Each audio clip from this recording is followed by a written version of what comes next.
श्रद्धा का अर्थ है परिपूर्ण विश्वास। ऐसा विश्वास जिसमें शंका कुशंका, तर्क वितर्क आदि की गुंजाइश न रहे।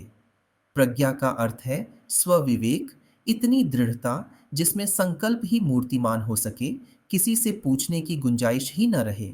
आंतरिक आस्थाएं ही वे विभूतियां हैं जो व्यक्ति के चिंतन, चरित्र व व्यवहार को परिष्कृत करती हैं, व्यक्तित्व को प्रखर, प्रामाणिक और प्रतिभावान बनाती हैं। इसी आधार पर वे क्षमताएं उभरती हैं जो अनेकानेक सफलताओं की उद्गम स्रोत हैं।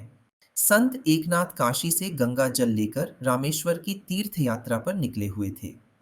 मार्ग में उन्हें एक बीमार वृद्ध दिखाई पड़े जो प्यास से बेहाल थे। एकनाथ ने अपने साथ लाया गंगा जल उन्हें पिला दिया।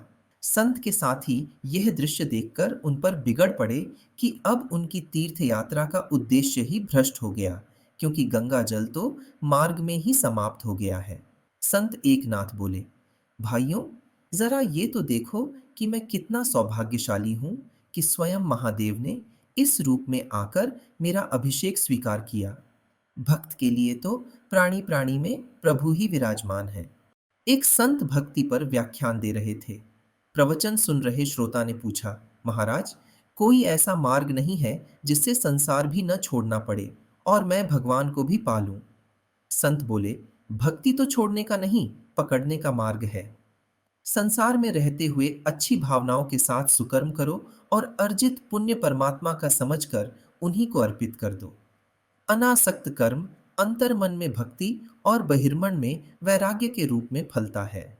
कितने पुण्य फल ऐसे हैं जिनके परिणाम के लिए अगले जन्म की प्रतीक्षा करनी पड़ती है, पर भक्ति भावना से किया लोक कल्याण अपना प्रतिफल हाथों हाथ देता है।